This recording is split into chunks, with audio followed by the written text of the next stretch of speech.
ओम शांति।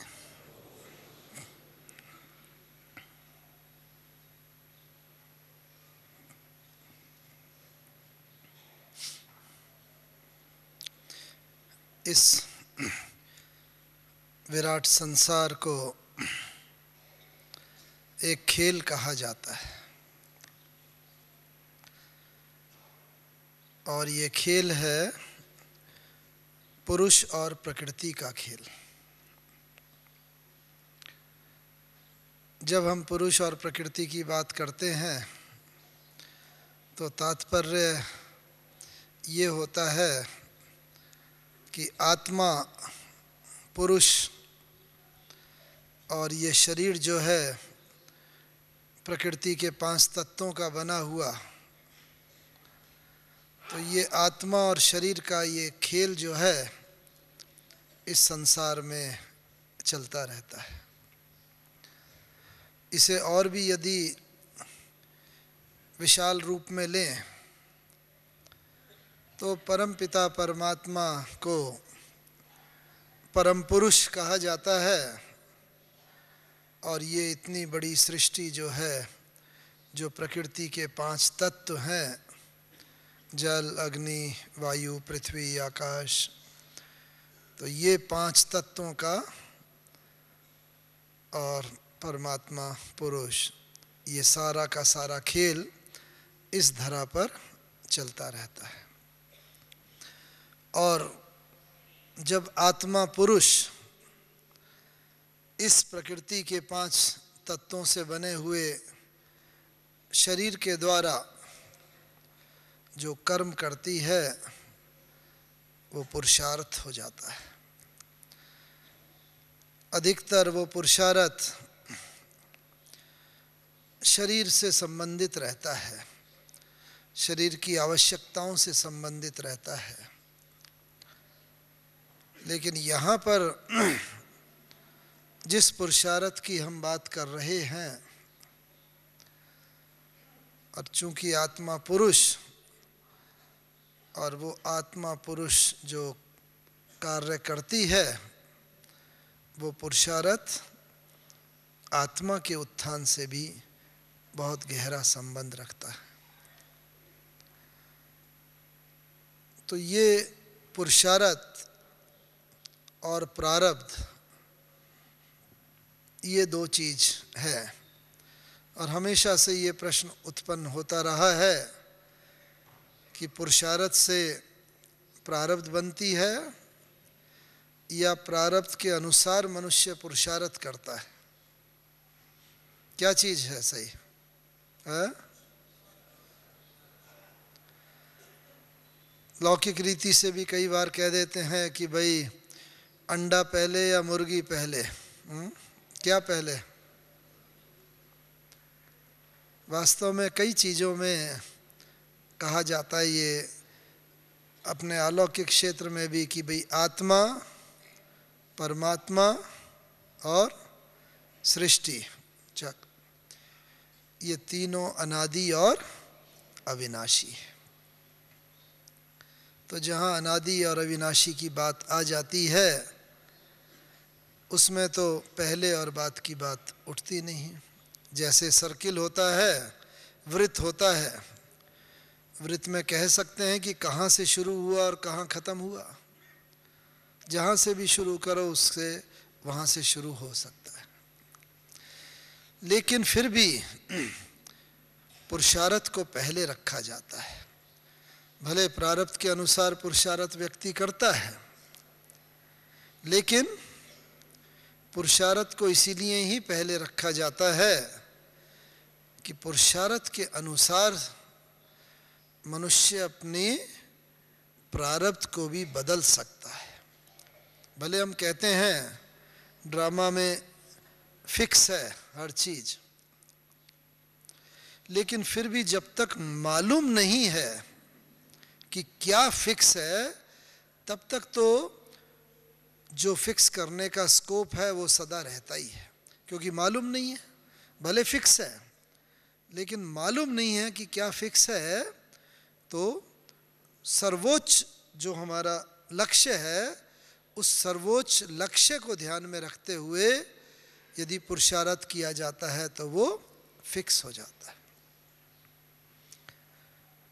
तो इस कारण से पुरुषार्थ हमारा कैसे और सदा आगे बढ़ता रहे, बस यही ब्राह्मण जीवन का एक परम लक्ष्य होना चाहिए कि पुरुषार्थ में हम आगे बढ़ते रहें और हमारी जो मंजिल है उसे हम सहज ही प्राप्त कर लें। देखो आज का जो वरदान था ना, क्या वरदान था आज का? आज का वरदान ही मैं देख रहा था कि नॉलेज की, ज्ञान की शक्ति के द्वारा कर्मेंद्रियों पर शासन करने वाले क्या बनो? सपूत स्वराज्य अधिकारी बनो। चेक करो कि कोई भी कर्मेंद्री मुझे धोखा तो नहीं देती है। तो देखो एक एक जो वरदान होता है या मुरली का कोई भी एक चीज़ जो होती है, जिस दिन की मुरली होती है, ये मुरली की विशेषता होती है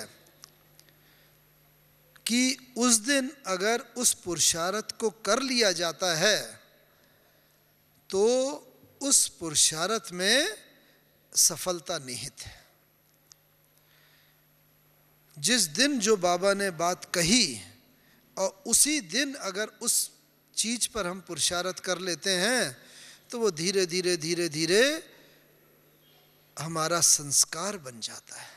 जो बाबा ने कल भी बोला और लगातार बोलते रहते हैं कि एक बात को बार बार किया जाता है वो संस्कार बन जाता है। और यही तो हमारा पुरुषार्थ है कि हमारे पुराने संस्कार खत्म हो जाएं और जो हमारे पुराने क्या, जो मध्यकाल के संस्कार हैं, द्वापर युगी संस्कार हैं, कलयुगी संस्कार हैं, वो खत्म हो जाएं और जो हमारे आदि और अनादि संस्कार हैं वो एमर्ज हो जाएं।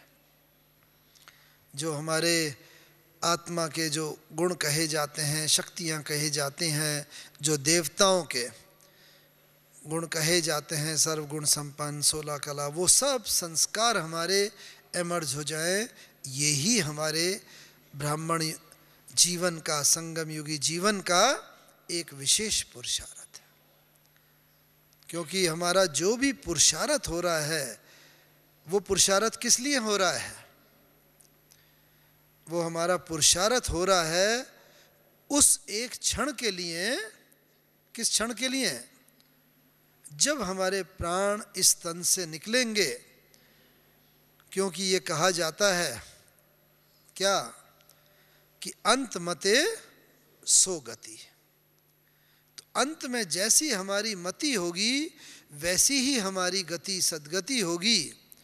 और अंत में हमारी मति का आधार क्या होगा कि कितने समय तक हमने कोई पुरुषार्थ किया है। उस पुरुषार्थ को करते करते करते हमने उसे अपना संस्कार बना लिया है। बस अगर वो हमारा संस्कार बन गया, बहुत लंबे समय तक वो हमारा पुरुषार्थ चला, तो हमारी सद्गति निश्चित है। तो इसीलिए बाबा कहते हैं, जो आज भी बाबा ने कहा ना कि ज्ञान की शक्ति के द्वारा अपने कर्मेंद्रियों पर शासन करने वाले। कैसे होगा ये कर्मेंद्रियों पर शासन? सबसे ऊंचे से ऊंचा नंबर 1 पुरुषार्थी कौन है हमारे यज्ञ में, जो जिसको हम मॉडल के रूप में ले सकते हैं? कौन है सबसे ऊंचे से ऊंचा पुरुषार्थी? है ब्रह्मा बाबा। ठीक, हाँ। इसीलिए बाबा कहते हैं ब्रह्मा कुमार, ब्रह्मा कुमारी बने हो, ब्रह्मचारी भी बने हो, पवित्रता को धारण किया है, अब क्या बनना है? ब्रह्मचारी बनना है। ब्रह्मा बाबा के कदम पर कदम रखते हुए जितना हम आगे बढ़ते चले जाएंगे तो हम पुरुषार्थ में सर्वोत्तम हो जाएंगे। इस बात में कोई भी दो मत नहीं। तो बस ब्रह्मा बाबा के कदम पर कदम रख के चलते चले। कैसे चलते चलेंगे? हाँ, आज का जो वरदान है ना, वो बिल्कुल ब्रह्मा बाबा के पुरुषार्थ का पहला कदम है। आज भी यज्ञ में 2 डायरियाँ मौजूद हैं जो ब्रह्मा बाबा ने अपने हाथ से लिखी हुई हैं। 1936-37 की बात है, और भी उससे थोड़े समय पहले की, जब बाबा को थोड़ा वैराग्य होने लगा, जब बाबा की बुद्धि संसार से समेटने लगी। आप सबने बाबा की जीवन कहानी में पढ़ा होगा, हमारी दादियों के मुखारविंद से सुना भी होगा कि बाबा को जब दिव्य साक्षात्कार हुए तो बाबा की बुद्धि संसार से उपराम होने लगी। बाबा ने अपना बहुत कम समय में ही सारा बिजनेस समेट लिया। बिजनेस पार्टनर को कहा, जो भी हिस्सा निकलता हो तुम देखो और दे दो। बाबा ने उधर की तरफ बिल्कुल कुछ देखा भी नहीं। क्यों?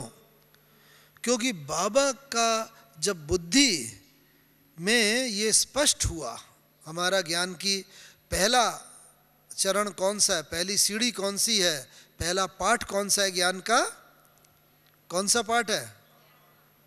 हाँ, मैं आत्मा, मैं ही नहीं, ये भी आत्मा है, ये भी आत्मा है, सब आत्मा है। तो बाबा ने पहला यही पुरुषार्थ पक्का किया, और इसीलिए बाबा देखो नंबर 1 पुरुषार्थी बन गए। केवल 33 वर्षों के अंदर 1936 में बाबा को ये ज्ञान का प्रकाश मिला, और 1969 में तो बाबा संपूर्ण बन गए।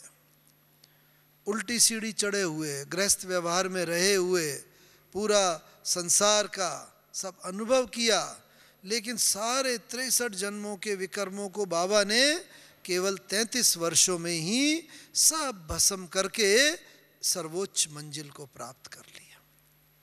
सर्वोत्तम पुरुषार्थी। क्यों? मकान भी पक्का तब होता है जब उसकी नींव पक्की होती है। नींव अगर कमजोर होगी तो ऊपर जितना भी डेकोरेशन कर लो मकान का, वो तो कच्चा ही रहेगा, पक्का नहीं रहेगा। तो हमारी पहली नींव को बाबा ने ये पक्का किया, वो लिख करके, मैं आत्मा हूँ, जसोदा आत्मा है, निर्मला आत्मा है, फलाना आत्मा। जहाँ जहाँ मनुष्य की बुद्धि जाती है, जा सकती है, मनुष्य की बुद्धि पति पत्नी, बच्चों में, बिजनेस में, संबंधियों में, धन पदार्थ, उन सब में जाती है जहाँ। तो बाबा ने ये लिख लिख करके पहला पक्का किया कि मैं आत्मा हूँ, ये आत्मा है। बाबा की लौकिक पत्नी का नाम जसोदा था, तो ये आत्मा सब। और वो बाबा को इतना पक्का हो गया, और उसका प्रमाण क्या?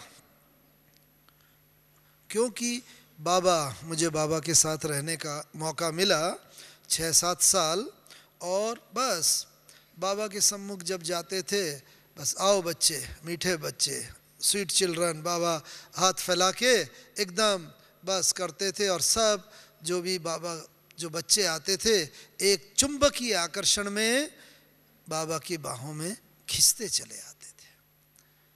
क्योंकि बाबा ने इतना पक्का करा हुआ था, मैं आत्मा हूँ, ये आत्मा है। तो पुरुष हो, स्त्री हो, जवान हो, बूढ़ा हो, बच्चा हो, बस बाबा ने करा, और ऐसे आत्मिक स्वरूप में स्थित होकर दृष्टि दी।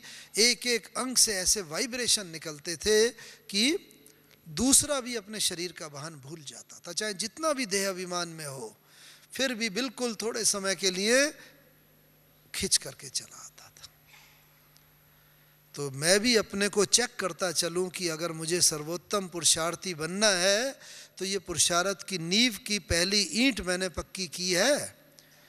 भले चाहे लिख करके पक्का किया हो, चाहे रोज अध्ययन करके, चाहे योग में, लेकिन किसी भी तरह ये पक्का करना है कि मैं आत्मा हूँ, ये आत्मा है, ये आत्मा है। परिवार के एक एक सदस्य, लौकिक अलौकिक, संसार की एक एक आत्मा के प्रति जहाँ पर भी हमारी बुद्धि जाती है, उन्हें विशेष करके ये पक्का करना है उनके प्रति कि भाई ये आत्मा। उससे क्या होगा कि हमारा एक एक अंग इतना दिव्य हो जाएगा, आँखों से जो दृष्टि निकलेगी, मुंह से जो बोल निकलेंगे, जो भी हमारे एक एक वाइब्रेशन, हमारा जो ऑरा होगा, वैज्ञानिक लोगों ने ऐसा कैमरा निकाला हुआ है। आप सबको मालूम होगा कि मनुष्य का जब फ़ोटो खींचते हैं तो फ़ोटो के साथ ऑरा भी आ जाता है, लाइट। वो इन आँखों से हमें वो लाइट नहीं दिखती है, लेकिन जो महान पुरुष होके गए हैं आप देखोगे उनके पीछे सदा लाइट का एक ताज दिखाते हैं। चाहे हिंदू देवी देवताओं, लक्ष्मी नारायण हों, राम सीता हों, हनुमान कृष्ण आदि, चाहे मोहम्मद साहब हों, गुरु नानक देव जी हों, क्राइस्ट हों, कोई भी धर्म वाला या कोई भी महावीर हों, गौतम बुद्ध हों, कोई भी, हर एक के पीछे लाइट का ताज। ऐसे ही हम सब के पीछे भी एक एक लाइट का ताज है। इन आँखों से हमें नहीं दिखता, लेकिन ऐसे कैमरे निकले हुए हैं, उनसे जब व्यक्ति का फ़ोटो लेते हैं तो वो लाइट आ जाती है।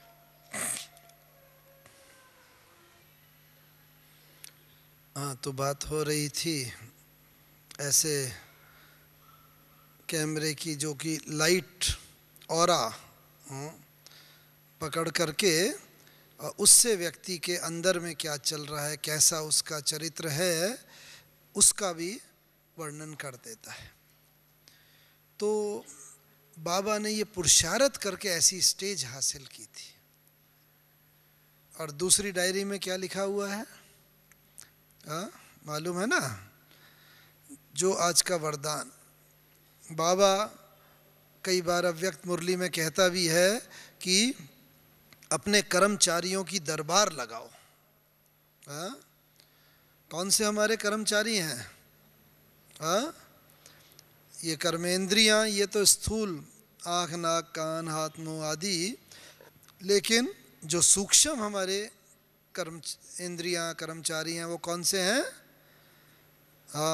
जो आत्मा के मन, बुद्धि, संस्कार। कई अव्यक्त मुरलियों में बाबा ने बोला है, लेकिन ये काम बाबा ने 1936 में पहले ही किया। और क्या किया, मुझे वो बाबा का पढ़ने का सौभाग्य मिला। वो जो बाबा अपने मन से बात कर रहे हैं, हमारे एक वरिष्ठ भाई होते थे आनंद किशोर दादा, उन्होंने, क्योंकि बाबा तो सिंधी में लिखते थे, उसका हिंदी अनुवाद करके हम भाइयों को वो दिया था। और उसमें बाबा ने कैसे बात करी, कैसे बाबा ऑर्डर कर रहा है, बाबा अपने मन से बात कर रहे हैं। क्या कि हे मन, तूने मुझे अभी तक बहुत भटकाया, मैं आत्मा राजा हूँ, लेकिन तूने मुझ आत्मा राजा को अपने वश में कर लिया, और मैं भी आत्मा राजा पराधीन बनके तेरे कहने पर तेरे पीछे पीछे भागता रहा। लेकिन हे मन, अब मैं तुझे कह देता हूँ कि अब मैं आत्मा राजा अपनी स्वस्थिति में स्थित हो गया हूँ। अब तुझे मेरे कहने पर चलना पड़ेगा, मैं तेरे कहने पर अब नहीं चलूँगा। बाबा मन से बात ऐसी कर रहे हैं। ऐसे ही बाबा बुद्धि से बात कर रहे हैं कि हे बुद्धि, तूने भी मुझे अभी तक बहुत भटकाया, तू भी मन के कहने पर मन के पीछे पीछे चलती रही, और मुझ आत्मा राजा को तुमने पराधीन कर लिया। लेकिन हे बुद्धि, तुझे भी अब मैं कह देता हूँ कि अब तुझे मेरे कहने पर चलना पड़ेगा, क्योंकि मैं आत्मा राजा अब अपनी स्वस्थिति में, अपनी शक्ति में मैं स्थित हो रहा हूँ, हो गया हूँ। अब मैं तुम्हारे कहने पर नहीं चलूँगा, तुम्हें मेरे कहने पर चलना पड़ेगा। तो इस तरह आत्मा राजा जो है, लौकिक में भी अगर राजा कमज़ोर हो जाता है, मंत्री और सेनापति अगर शक्तिशाली हो जाते हैं तो क्या हाल होता है, सब जानते हैं। मंत्री और वो राजा को पराधीन कर लेते हैं और पूरी सत्ता ही वैसी हो जाती है। तो अब जो बाबा ने किया, ये वो ही हमें भी करना है। कह देते हैं मन बड़ा चंचल है, और गायन भी है कि मन के हारे हार है, मन के जीते जीत। लेकिन मन को अगर हम पक्का कर लें, इसीलिए गायन है ना, मन चंगा तो कठौती में गंगा। मन अगर हमारा शक्तिशाली और तंदुरुस्त हो जाए तो बाबा ने सबसे पहला काम वो ही किया। तो ये जो मन है, इस मन को हम कैसे शक्तिशाली करें। तो ये जितना जितना हमारा शक्तिशाली होता चला जाता है, फिर ये हमारी बाहर की कर्मेंद्रियां हमें कभी धोखा नहीं दे सकती। जो आज बाबा ने कहा, कभी आँख, ये नहीं कि मैं देखना नहीं चाहता था लेकिन मेरी दृष्टि उधर चली गई। मैं कई बार हम कहते हैं हम क्रोध करना नहीं चाहते थे, लेकिन क्या करूं, मेरे मुंह से ये शब्द निकल गए, जबान फिसल गई। क्यों? क्योंकि ये कर्मेंद्रियां तो बाद में हमें धोखा देती हैं, पहले हमारी अंदर की ये कर्मेंद्री जो है, हमारे कर्मचारी जो हैं, मन बुद्धि, ये हमें धोखा देते हैं। ये हमारे कहने पर नहीं चलते तो बाहर की कर्मेंद्रियां भी हमें धोखा दे देती हैं। तो इसीलिए बाबा ने सबसे पहले ये करा और फिर उसके बाद बस ये नींव पक्की हो गई, फिर बाबा ने कभी पीछे मुड़ के नहीं देखा। पुरुषार्थ में हमेशा सदा आगे चलते रहे। समय को कहा भी जाता है, समय वो जो कभी पीछे मुड़ के नहीं देखता, जो कल बीत गया वो कभी दोबारा नहीं आता उस कल्प में। तो आज 15 तारीख है, मानो 14 तारीख गुजर गई, 14 मार्च 2007, वो इस कल्प में दोबारा आएगी नहीं। तो समय भी कभी पीछे मुड़ के नहीं देखता। तो सच्चा पुरुषार्थी भी वो है जो कभी पुरानी बातों में अपना बुद्धि नहीं, पास्ट में बुद्धि को न लगा करके सदा वर्तमान में जीता चलता है। होता क्या है, अक्सर करके कई बार हमारी बुद्धि पिछली बातों में चली जाती है, भाई मुझे ये नहीं करना चाहिए था, अगर ऐसा होता तो ऐसा हो जाता। कई बार हमारे दादियाँ बहनें भी हंसी में बताते हैं कि भाई क्लास में भी बहनें की कई कहते हैं माताएं, अगर हमारे भी शादी नहीं हुई होती, हम भी कुमारी होती तो हम भी इस सेवा में लग जाते। भाई लोग कहते हैं भाई अब तो बच्चे वगैरह ये परिवार है, हम भी अगर कुमार होते समर्पित हो जाते, इस सेवा में लग जाते।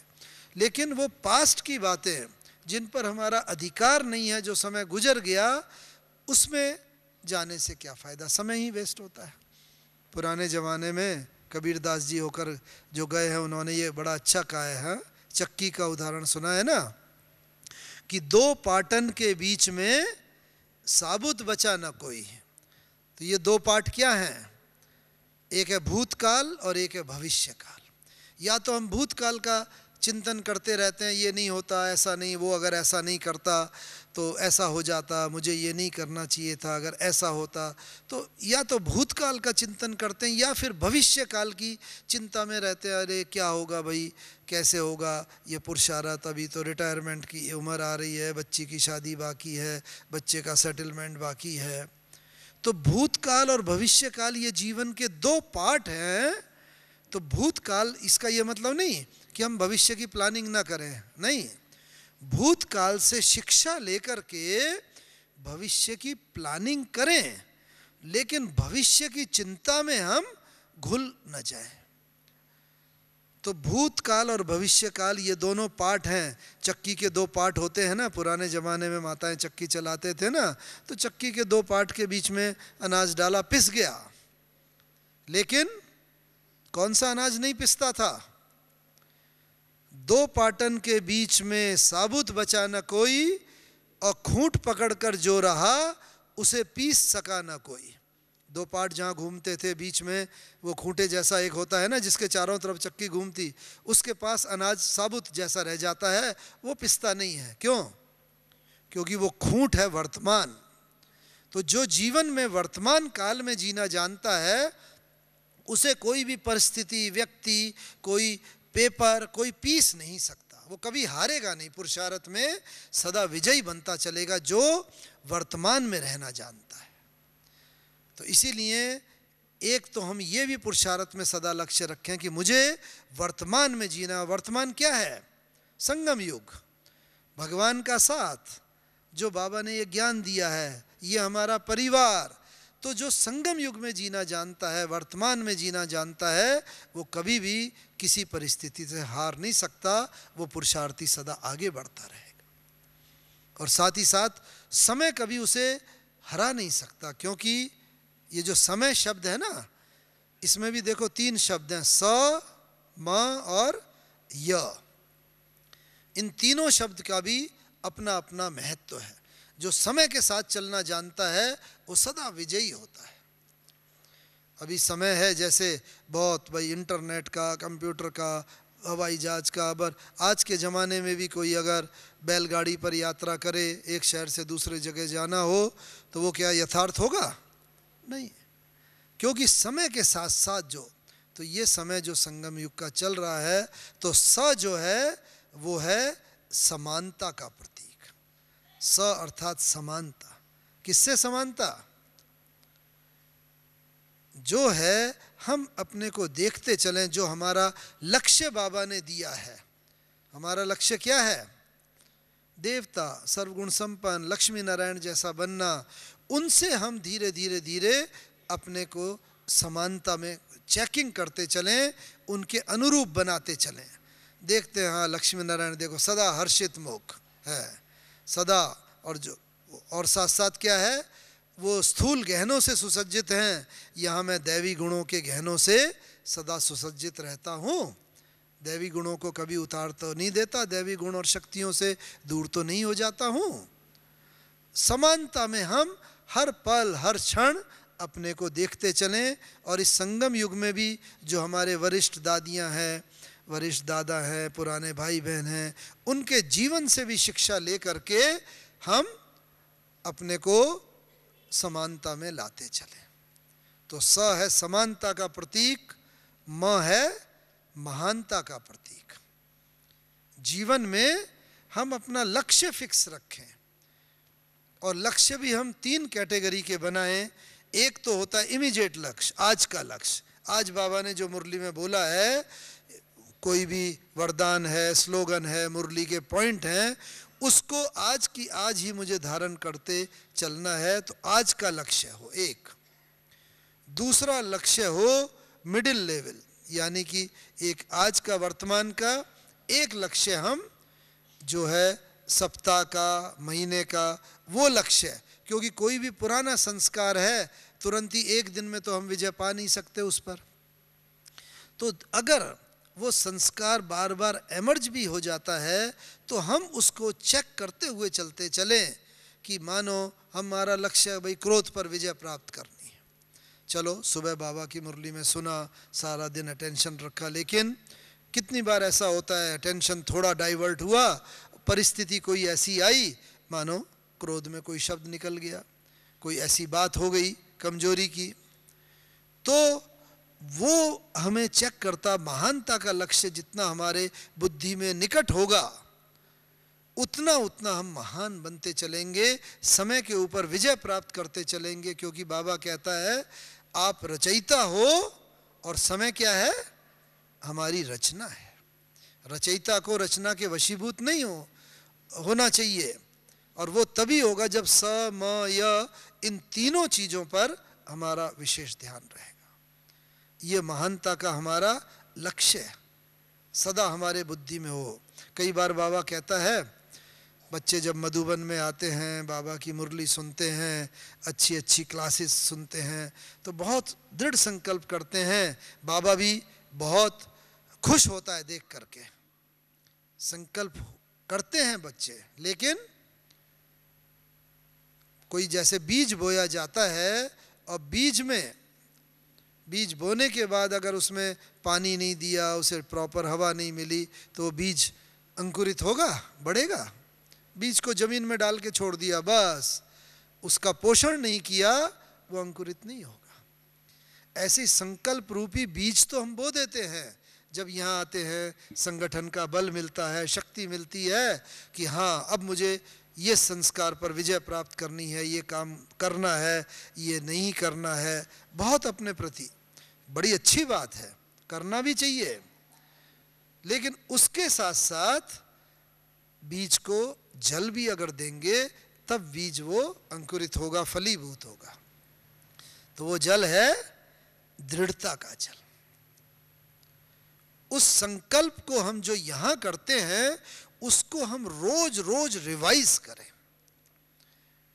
बस अगर जितना हम रोज रोज रिवाइज करते रहेंगे, उसको पुनरावृत्त करते रहेंगे, वो उसमें दृढ़ता आती जाएगी, और फिर वो धीरे धीरे हमारा संस्कार बन जाएगा। एक ये पुरुषार्थ के लिए हमारा लक्ष्य रहे कि जो भी अच्छी बात हो उसको रिवाइज करते रहे। और यह समय का यह है यथार्थता का सूचक। लक्ष्य भी हो लेकिन यथार्थ हो।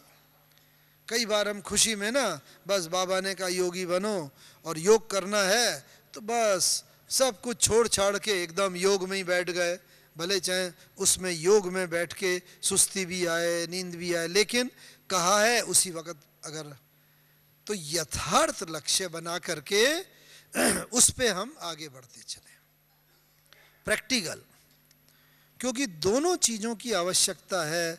बाबा कहते हैं क्या, लौकिक में भी कहा जाता है कि व्यक्ति का बुद्धि का विकास होता है एकांत में और चरित्र का विकास होता है संगठन में। तो हमें दोनों का विकास करना है, चरित्र का भी विकास करना है, बुद्धि का भी विकास करना है।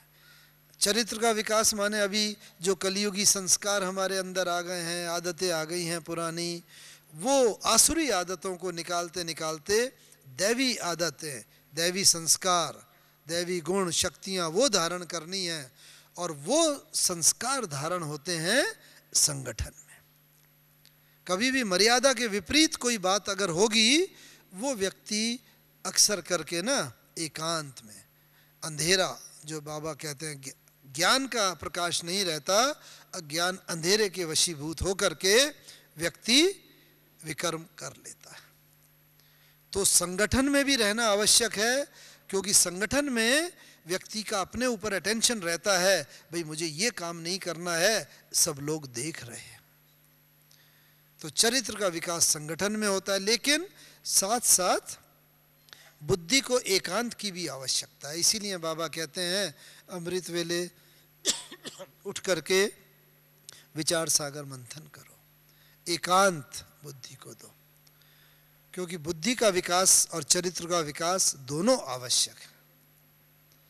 और जितना जितना ये विकास होता चलेगा, अपने आप ही खुद ही हम अपने को सर्टिफिकेट देते चलेंगे कि हाँ मैं ठीक दिशा में आगे बढ़ रहा हूँ। अपने को खुद ही अपनी दिशा अपने को ही तय करनी है, और कोई नहीं करेगा। कौन से सर्टिफिकेट हमें लेने हैं? हाँ, बहुत मुरलियों में आया है, बाबा ने कई बार रिवाइज कराया है। कितने सर्टिफिकेट लेने हैं? 3 सर्टिफिकेट, वेरी गुड। और कौन से सर्टिफिकेट हैं, किससे? हाँ, कितनी बार बाबा ने कहा है, लेकिन एक है सर्टिफिकेट भगवान से, एक है किससे? परिवार से, और एक है स्वयं से। तो जब लक्ष्य बुद्धि में होता है तो पुरुषार्थ अपने आप आगे बढ़ता रहता है।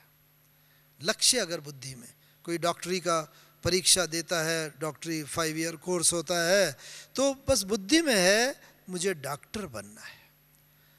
तो क्या होता है, अगर भय का संस्कार होगा उसे, कैसे डॉक्टर बनेगा? भाई बीमार मरे हुए व्यक्ति, ऑपरेशन होता है, खून बह रहा है, सब चीज़, तो वो धीरे धीरे भाई मुझे ये बनना है, तो ये भय का संस्कार होता है, ये भी धीरे धीरे निकलता चला जाता है पुरुषार्थ से। ऐसे ही अगर हमारी बुद्धि में ये तीनों सर्टिफिकेट क्लियर होंगे कि ये 3 सर्टिफिकेट मुझे लेने हैं, तो सारे हमारे कर्म जो होंगे वो इन 3 सर्टिफिकेट के अनुरूप होते चलेंगे। मानो भगवान से सर्टिफिकेट लेना है, हाँ? तो कौन सा एक ऐसा गुण धारण करें कि भगवान हमें बिना बस एकदम सर्टिफिकेट दे दे, हाँ ये बच्चा माला का मणका है। कौन सी एक बात? हाँ, बहुत बातें बाबा ने बताई हैं, लेकिन एक स्लोगन याद करो, याद है? हाँ, भगवान किस पर राजी होता है? हाँ, सच्चे दिल पर साहेब राजी। बस एक बात हम धारण करेंगे कि अगर हमारा जितना जितना सच्चाई और सफाई, जो हम अंदर हों वो ही बाहर हो, जितनी जितनी सच्चाई सफाई आती रहेगी। और उसका प्रमाण क्या? पता कैसे चलेगा मैं सच्चा हूँ? कई बार हम कह देते हैं भाई मेरी भावना तो शुद्ध है, हम अंदर से सच्चे हैं, बाहर भले वो व्यक्ति हमें नहीं पहचानता, वो उसकी ये बाहर से वो ऐसा रीड करता है, लेकिन हम अंदर से सच्चे हैं। लेकिन हम भी अपने को चलाएं नहीं, हम अंदर से सच्चे हैं, उसका प्रमाण क्या है? वो भी बाबा ने कहा है। उसकी निशानी क्या होगी? जो बाबा ने कहा है दूसरा स्लोगन, सच तो बिठो नाच। सच्चा जो होगा ना वो खुशी में नाचता रहेगा, माने उसकी खुशी कभी गायब नहीं होगी। तो ये हम अपने को एक तो चेक करते चलें कि मेरी खुशी किसी व्यक्ति किसी परिस्थिति के अधीन तो नहीं है। इस व्यक्ति को देख के तो मैं खुश हो जाता हूँ, बहुत अच्छा भाई मित्र है मेरा, और दूसरे व्यक्ति को देखते ही बस वो अगर आ रहा है तो मैं रास्ता काट के बगल से दूसरे रास्ते से निकल जाऊँ, उसके सामने भी ना देखें, कोई ऐसी बात नहीं। कोई व्यक्ति के अधीन परिस्थिति के अधीन मेरी खुशी ना हो, ये अपने को हम देखते चले, हर हाल में हम खुश रहें। बड़ा अच्छा किसी ने कहा भी है कि बहारों से गुजरा हूँ, बहारों से गुजरा हूँ और गुजरा हूँ पस्ती से, मैं हर हाल में गुजरा हूँ मगर गुजरा हूँ मस्ती से। खुशी मस्ती उसमें बस हम रहें तो ये प्रमाण है कि मैं सच्चा हूँ और साफ, हर हाल में खुश हूँ।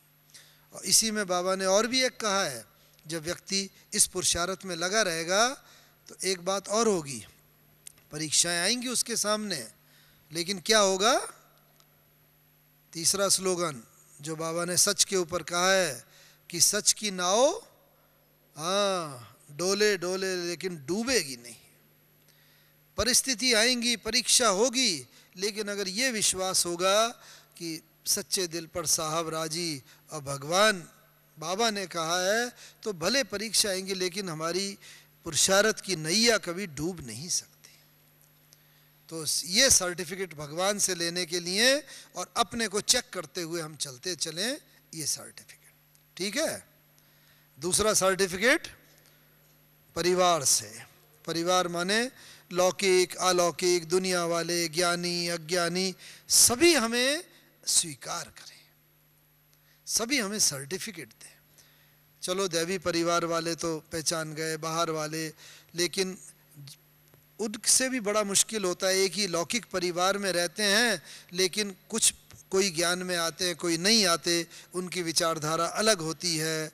जो हमारे धंधे के साथी हैं, नौकरी के साथी हैं, बिजनेस के साथी, सबसे सर्टिफिकेट लेने का कौन सा तरीका है? एक बात बस, तीनों की एक एक बात है। पूरी दुनिया हमें सर्टिफिकेट, भले ज्ञान को माने ना माने, लेकिन ये स्वीकार करेंगे हाँ ये जो हैं बहुत अच्छे व्यक्ति हैं, सच्चे हैं, साफ हैं, इनके मन में कुछ कलुषितपना नहीं है। वो कौन से एक गुण से, कौन सी एक बात से? हाँ, आज दुनिया किस चीज की भूखी है? दुनिया है मान की भूखी। हर व्यक्ति मान चाहता है, बस हर एक को हम रिस्पेक्ट देते चले, रिगार्ड देते चले, मान देते चले।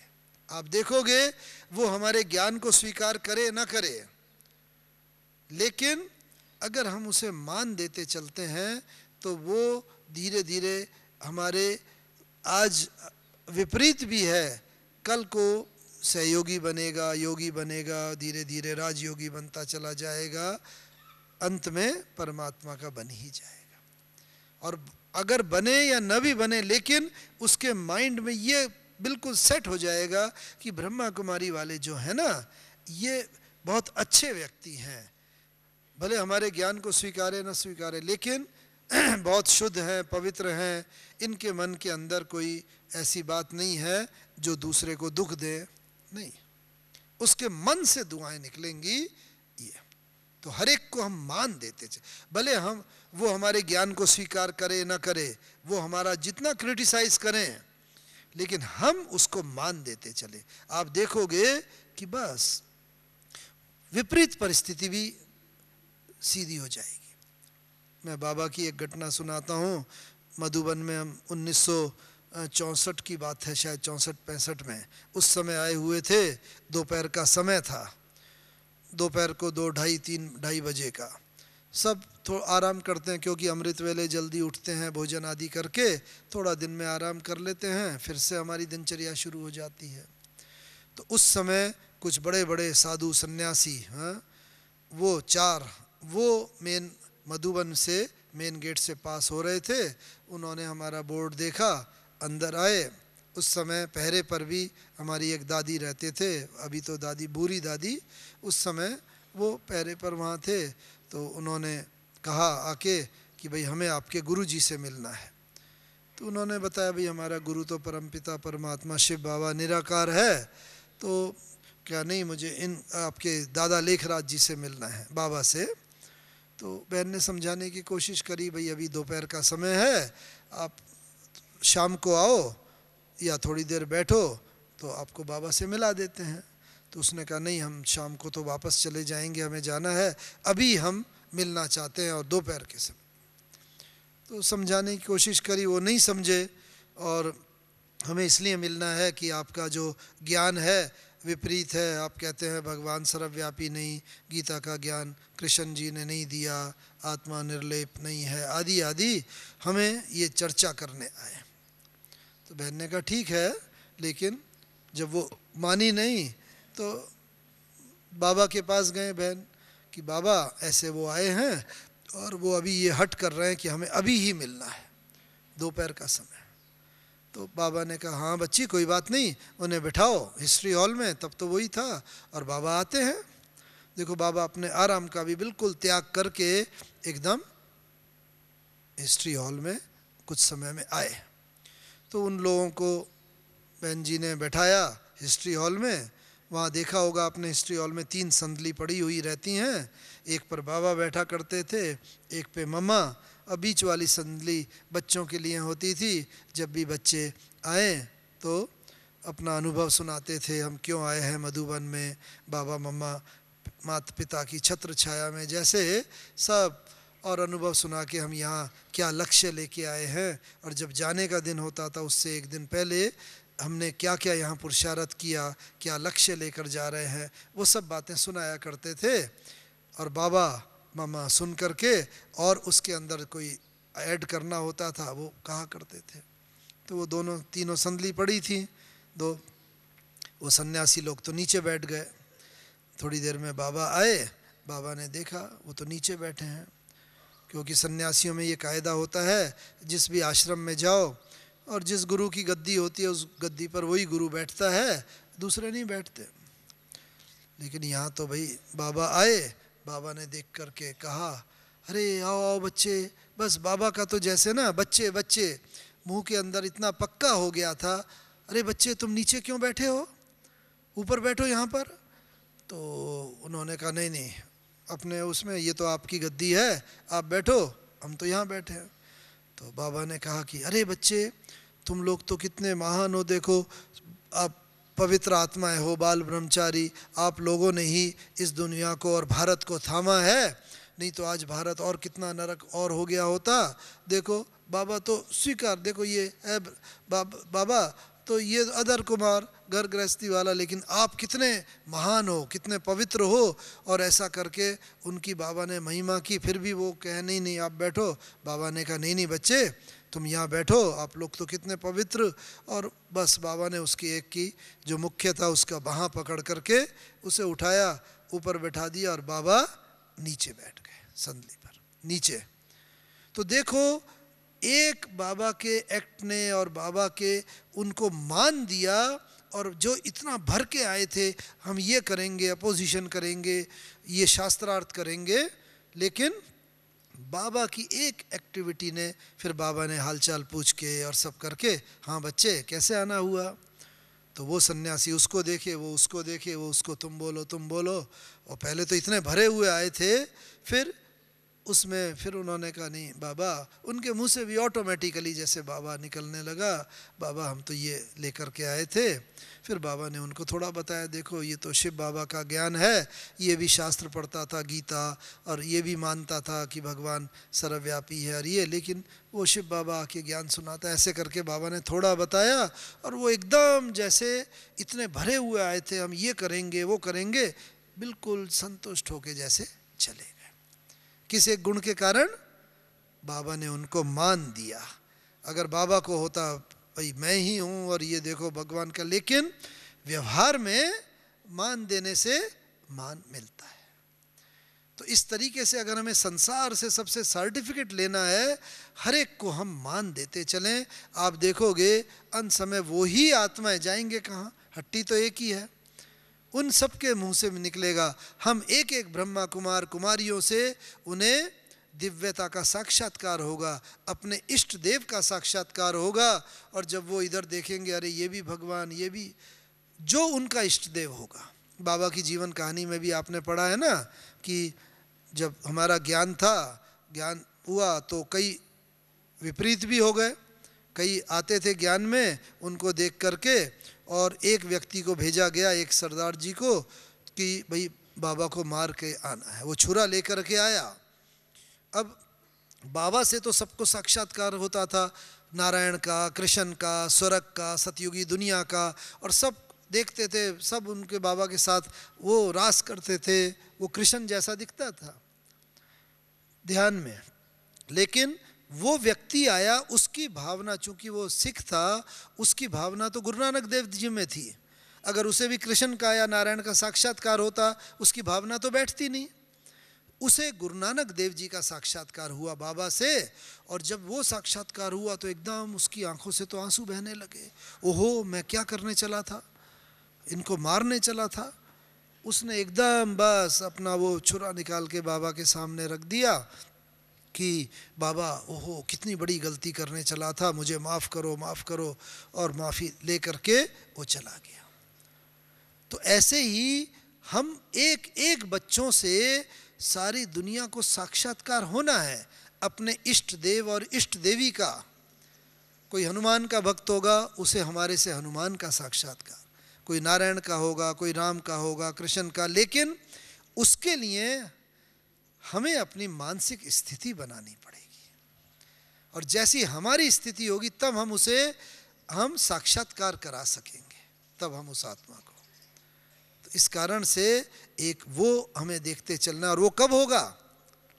जब हम खुद इच्छा मात्रम अविद्या बन जाएंगे, तब हम दूसरे की इच्छा को पढ़ सकेंगे।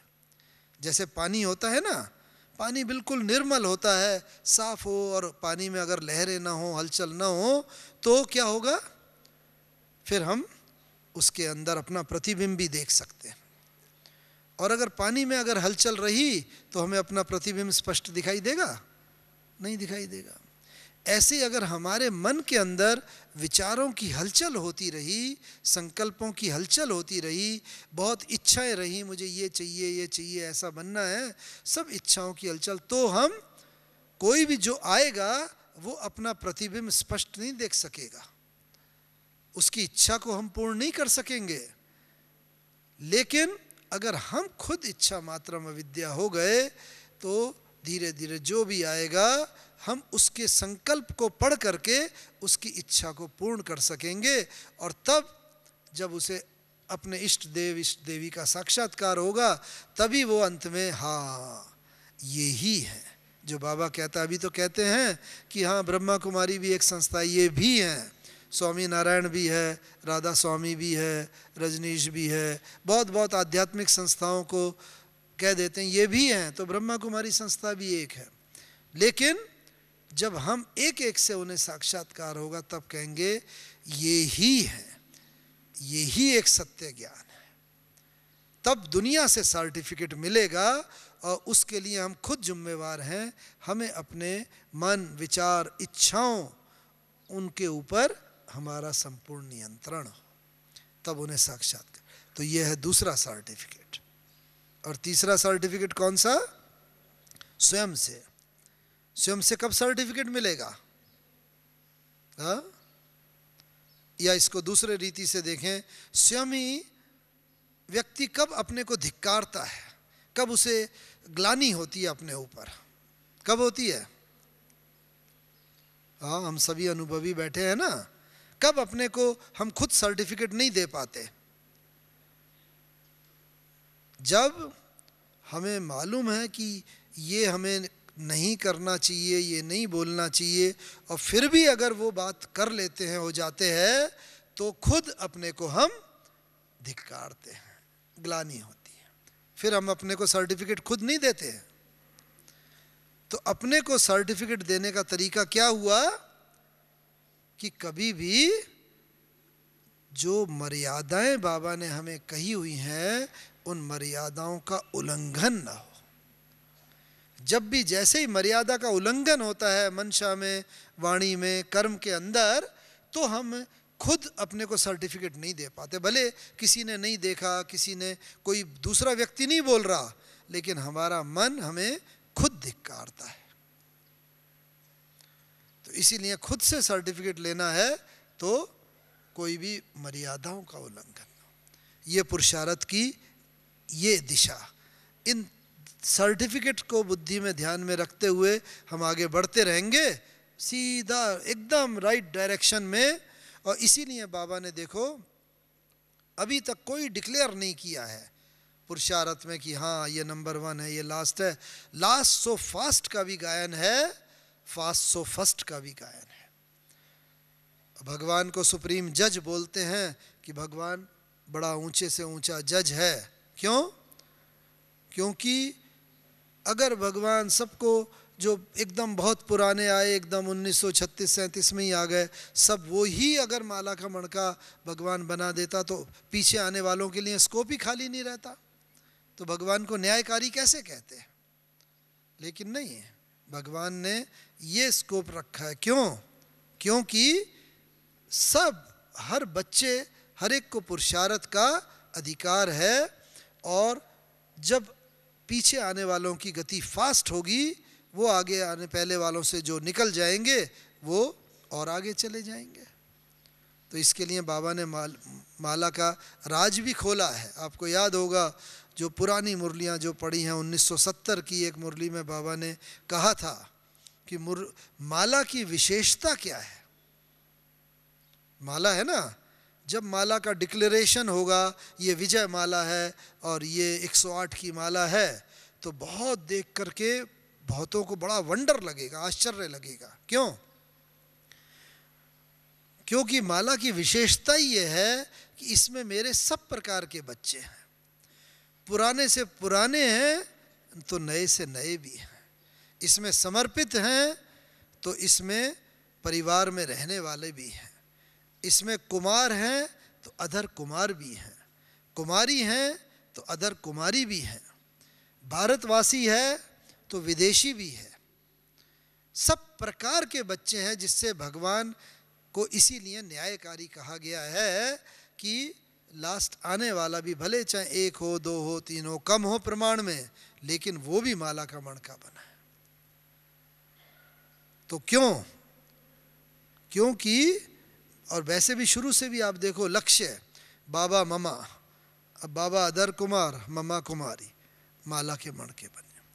एक इतना बाबा पे इतना लौकिक रीति से धन, पूरा धन समर्पित किया, लेकिन ममा कहते हैं बस जब आए तो बस खाली जो कपड़ा पहने हुए थे वो ही आए। फिर भी वो विश्व महारानी लक्ष्मी बनी, जिसने 1 पैसे का दान नहीं किया, उससे सारी दुनिया पैसा मांगती है लक्ष्मी के रूप में। तो पुरुषार्थ पर आधार है। ये स्थूल की बात की जो बात है, इस पर नहीं। तो बाबा ने सभी प्रकार के लक्ष्य हमारे सामने रखे हुए हैं माला में। तो इसीलिए कभी हम ये ना कहें कि फलाना भाई या बहन भाई बहुत धन से मदद करता है तो उसको तो ज़्यादा ये मान मिलता है, मैं क्या करूं, मेरे पे धन नहीं है। नहीं, बाबा ने ऐसे लक्ष्य रखे जिन्होंने एक बिल्कुल पैसा, लेकिन पुरुषार्थ में इतना ज्ञान धन को धारण किया, गुणों को धारण किया कि वो माला का मणका बन गए। तो ये स्थूल जो बातें हैं, ये किसी के पुरुषार्थ में, विजय माला का मणका बनने में कभी रुकावट नहीं डाल सकते। ये केवल हमारे मन की बात होती है जो हमें विजय माला का मणका बनने से रोक दिया करती है। इसीलिए ये अपने को हम देखते चले, हम खुद अपने को रोक लेते हैं कोई भी परिस्थिति व्यक्ति के अधीन होकर के, नहीं तो कोई भी बात हमें कभी रोक नहीं सकती। ये पुरुषार्थ की एक और दिशा है। और क्या है अंत में? हाँ, देखो बाबा जब अंत में ना कर्मातीत अवस्था को पा रहे थे, तो मैं आपको अंत में एक छोटी सी 18 जनवरी की बात सुना देता हूँ, क्योंकि मुझे वो सौभाग्य प्राप्त हुआ जब 18 जनवरी को बाबा बस कर्मातीत अवस्था में थे, 18 जनवरी 1969, तो मुझे बाबा के साथ साथ रहने का 2 दिन मौका मिला, 17 और 18 जनवरी को 1969। तो हमने बाबा में जो कर्मातीत अवस्था के लक्षण देखे, वो हम सबको भी धारण करने, हम सब में भी आने ही हैं, क्योंकि कर्मातीत अवस्था तो हम सबको पानी है। उसका मैं थोड़ा वर्णन करना चाहता हूँ। 18 जनवरी को बाबा सुबह क्लास में आए, आकर के बस बाबा ने उस दिन दृष्टि ही दी, उस दिन कोई मुरली नहीं चलाई। पूरा समय तक बाबा दृष्टि, और बाबा की दृष्टि तो ऐसी होती थी, बस 2-3 सेकंड एक के ठहरती थी और सब क्लास की तरफ दृष्टि पहुंच जाती थी। और फिर बाबा योग करा के सबको पौना घंटे तक, फिर बाबा ये कह के अच्छा मीठे मीठे बच्चों को याद प्यार गुड मॉर्निंग कह के बाबा चले गए। सबको विचार, थोड़ा सा तो संकल्प चला, आज बाबा ने मुरली नहीं चलाई, लेकिन सबने सोचा चलो आज बाबा ने इतनी शक्ति तो भरी है, सारा दिन बाबा ने काम किया। हाँ, और उन दिनों में वहाँ पर अभी भी मधुबन में रात्रि क्लास 9 बजे होता है, लेकिन उस दिन बाबा ने जो भाई था कंसर्न मुरली वाला, उसको जल्दी बुला के कहा कि आज बाबा जल्दी क्लास कराएगा।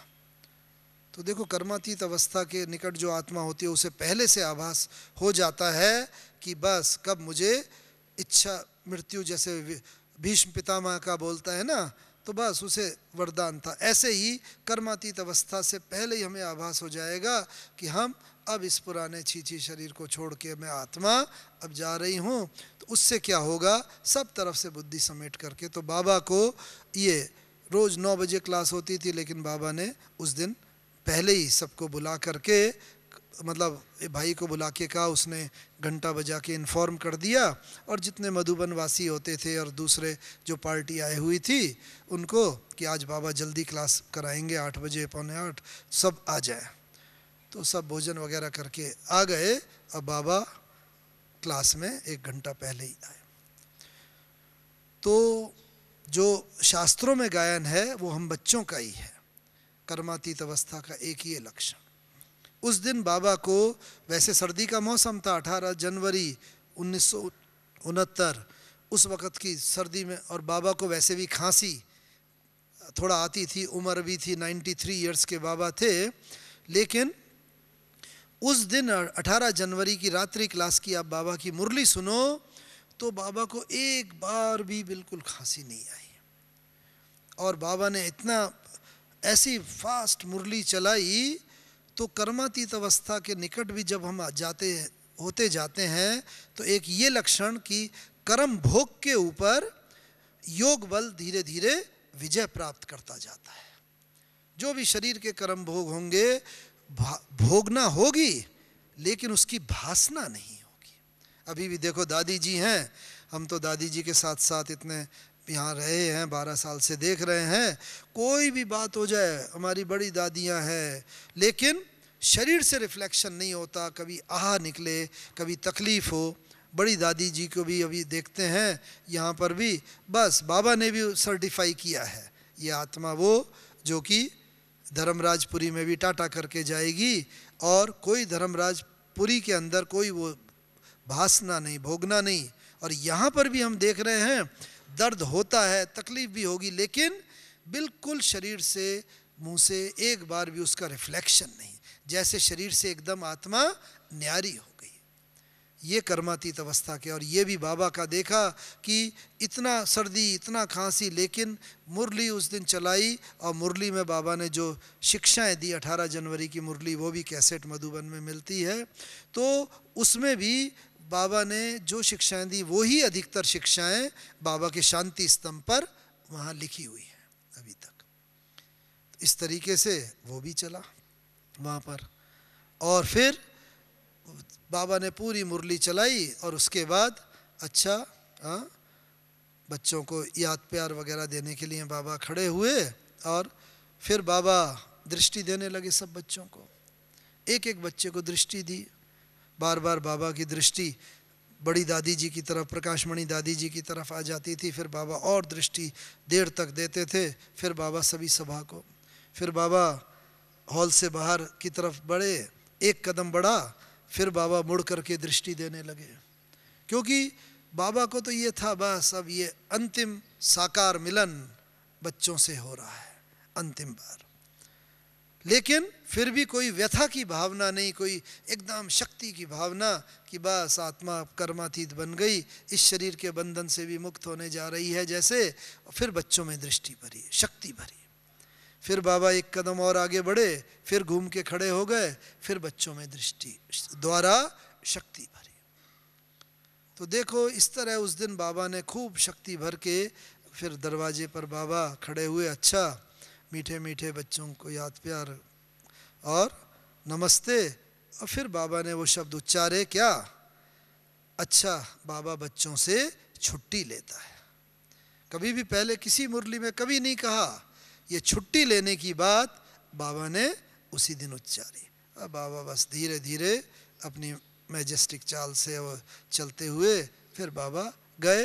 और हम सब जानते हैं कैसे बाबा ने ना बिल्कुल बस बाबा की गोद में, जो बाबा कई बार साकार मुरली में भी बोलता है ना, बस आत्मा पंछी दादी जी के हाथ में हाथ, नैनों से नैन मुलाकात करते हुए बाबा ने छुट्टी ली। तो ये अंत मते सो गते का गायन कि अंत में जब भी हमारी भी कर्मातीत अवस्था हो और हमें भी शरीर छोड़ना हो, अपनी इच्छा से और बस अंतिम समय तक सेवा करते हुए जैसे इस संसार से विदाई ली। तो और अंत में बाबा को हमने देखा, जब पहले बाबा के पास जाते थे, सेवा समाचार सुनाते थे, बाबा करेक्शन देते थे, हाँ बच्चे ये है, ऐसा है, बहुत अच्छा, ये करो डिटेल में। लेकिन जितना जितना बाबा अव्यक्त होते जा रहे थे, पुरुषार्थ की अंतिम कर्मातीत अवस्था की तरफ बढ़ते चले जा रहे थे, बस एक दो लाइन बताते थे तो बाबा कहते हाँ बच्चे, बाबा समझ गया, अच्छा। और बाबा कैसे मन की बात भी तुरंत पकड़ लेता था। बाबा से अंत में जब मिलते थे तो बाबा के कमरे में मिलना होता था या तो, या हिस्ट्री हॉल में मिलना होता था, या कभी कभी झोपड़ी में भी मिलना होता था। तो हमें याद है बाबा से 3-4 बार मिलना हुआ 17-18 जनवरी में।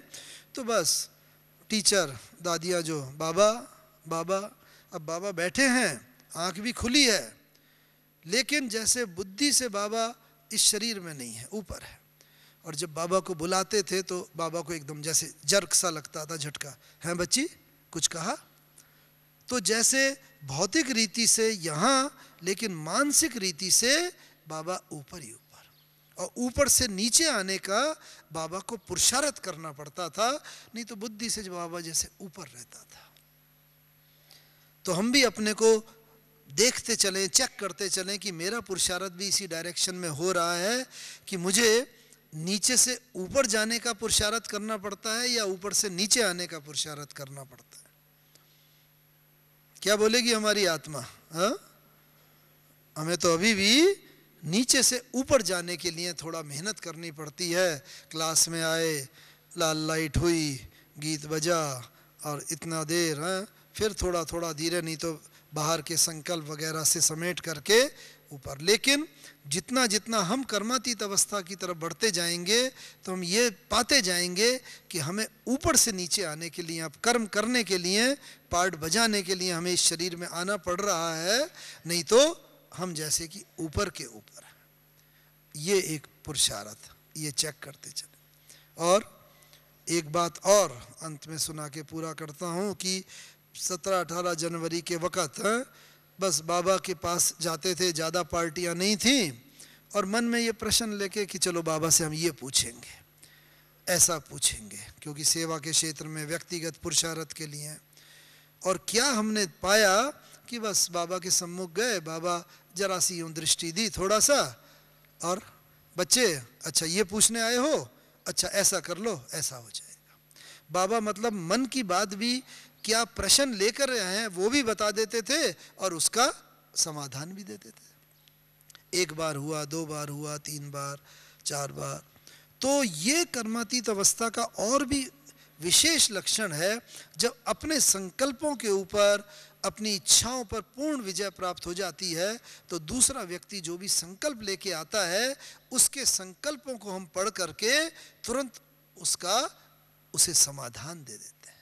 और अंत समय यही होगा, चारों तरफ लोग बहुत अनेक इच्छाओं को, कोई बाबा ने कहा दुखी आत्मा आए सुख का अनुभव करके जाए, रोती हुई आत्मा आए हंसती हुई जाए, अशांत आत्मा आए शांति की अनुभूति करती हुई जाए। और वो तभी होगा जब हम बिल्कुल अपने को हमने न्यारा किया हुआ होगा, प्यारा किया होगा, तो हमारे अंदर ये शक्ति भरी होगी, तो बाहर भी हम उस आत्माओं की इच्छाओं को पूर्ण कर सकेंगे। ये पुरुषार्थ का अंतिम लक्षण है।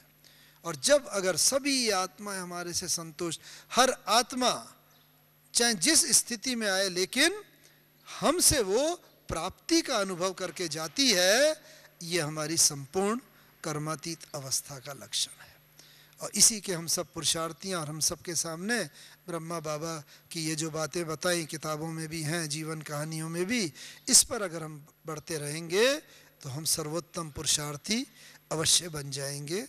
धन्यवाद। ओम शांति। ओम शांति।